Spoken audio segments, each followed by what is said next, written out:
اعوذ باللہ من الشیطان الرجیم، بسم اللہ الرحمن الرحیم۔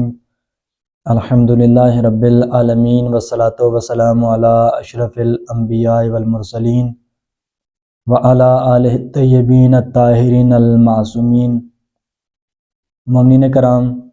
امام محمد باقر علیہ السلام فرماتے ہیں، حلال اور حرام کو سمجھو مگر نہ تم غیر مہذب ہو۔ آج آپ کی خدمت میں چند فقہی مسائل،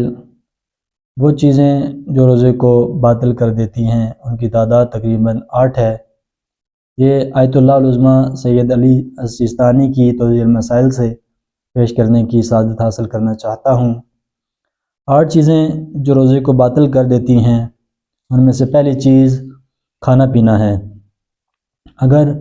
روزے دار اس امر کی جانب متوجہ ہوتے ہوئے کہ روزے سے ہے، جان بوجھ کر کوئی چیز کھائے یا پیے، اس کا روزہ باطل ہو جاتا ہے۔ قطع نظر اس کے کہ وہ ایسی چیز ہو جسے عموماً کھایا یا پیا جاتا ہو، مثلاً روٹی یا پانی، اس سے روزہ باطل ہو جاتا ہے۔ یا عموماً جسے کھایا پیا نہ جاتا ہو، مثلاً مٹی یا درخت کا شیرہ وغیرہ، چاہے وہ کم مقدار میں ہی کیوں نہ ہو۔ حتیٰ کہ اگر روزے دار ٹوتھ برش منہ سے نکالے اور دوبارہ منہ میں لے جائے تو اس کی تری نگل لے تو اس کا روزہ بھی باطل ہو جاتا ہے۔ اگر اس صورت میں کہ اس کی تری لعابدین میں گھل مل کر اس طرح ختم ہو جائے کہ اسے بیرونی تری نہ کہا جا سکے، اس کا روزہ باطل نہیں ہوگا۔ جب روزہ دار کھانا کھا رہا ہو، اگر اسے معلوم ہو جائے کہ صبح ہو گئی ہے، تو ضروری ہے کہ جو لقمہ اس کے منہ میں ہو اسے اگل دے، اور اگر جان بوجھ کر وہ لقمہ نگل لے تو اس کا روزہ باطل ہو جائے گا۔ اگر روزہ دار غلطی سے کوئی چیز کھا لے یا پی لے تو اس کا روزہ باطل نہیں ہوتا۔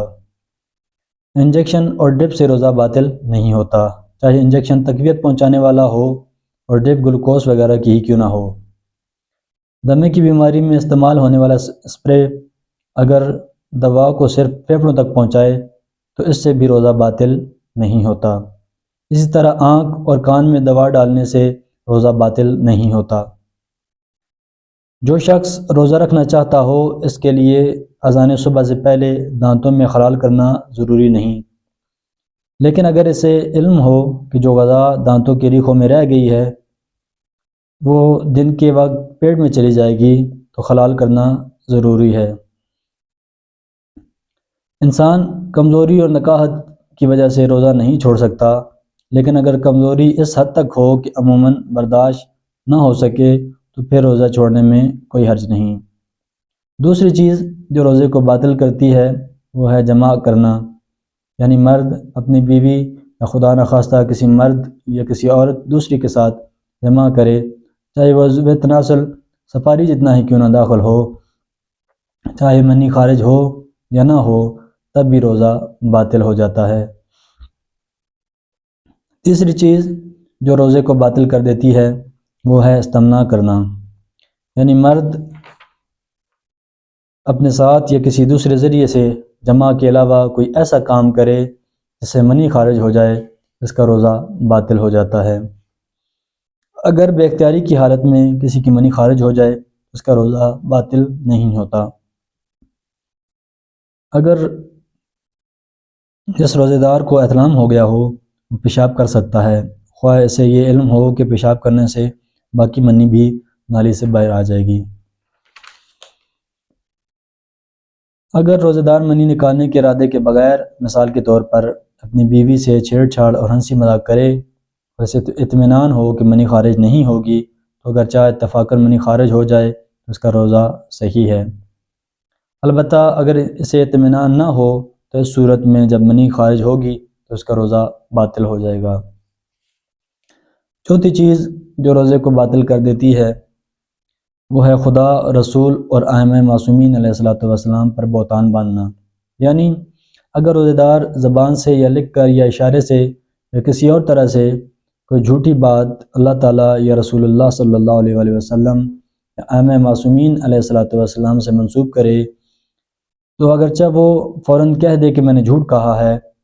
یا توبہ کر لے، تب بھی احتیاط لازم کی بنا پر اس کا روزہ باطل ہو جائے گا۔ اسی طرح احتیاط مستعد کی بنا پر بی بی فاطمہ الزہرا سلام اللہ علیہ سے یا دیگر انبیاء مرسلین یا ان کے جانشینوں کی طرف سے کوئی جھوٹی بات منسوب کرے تب بھی اس کا یہی حکم ہے۔ اگر روزہ دار کسی چیز کے بارے میں جانتے ہوئے کہ جھوٹ ہے، اسے اللہ تعالیٰ اور رسول اکرم صلی اللہ علیہ وآلہ وسلم سے منسوب کرے اور بعد میں اسے پتہ چلے کہ جو کچھ اس نے کہا تھا وہ درست تھا، اگر اسے معلوم تھا کہ یہ کام روزے کو باطل کر دیتا ہے تو احتیاط لازم کی بنا پر ضروری ہے کہ روزے کو تمام کرے اور اس کی قضا بھی بجا لائے۔ اگر روزہ دار کسی ایسے جھوٹ کو جو خود روزہ دار نہیں بلکہ کسی دوسرے نے گھڑا ہو جان بوجھ کر اللہ تعالیٰ اور رسول اللہ صلی اللہ علیہ وآلہ وسلم اور ائمہ معصومین علیہ السلام سے منسوب کرے تو احتیاط لازم کی بنا پر اس کا روزہ باطل ہو جائے گا، لیکن اگر جس نے جھوٹ گھڑا ہو اس کا قول نقل کرے تو کوئی حرج نہیں۔ پانچویں چیز جو روزے کو باطل کر دیتی ہے وہ ہے گاڑا غبار حلق تک پہنچانا۔ خواہ غبار کسی ایسی چیز کا ہو جسے کھانا حلال ہو مثلا آٹا، یا ایسی چیز ہو جس کا کھانا حرام ہو مثلا مٹی وغیرہ،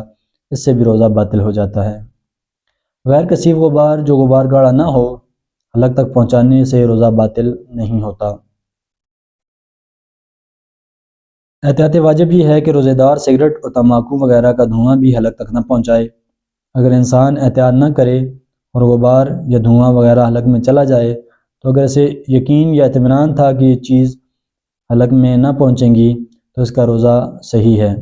لیکن اسے گمان تھا کہ حلق تک نہیں پہنچیں گی تو بہتر یہ ہے کہ اسے اس روزے کی قضا بجا لائے۔ البتہ ایک مسئلہ اور، پورا سر پانی میں ڈبونے سے روزہ باطل نہیں ہوتا، لیکن یہ شدید مکروہ ہے۔ چھٹی چیز جو روزے کو باطل کر دیتی ہے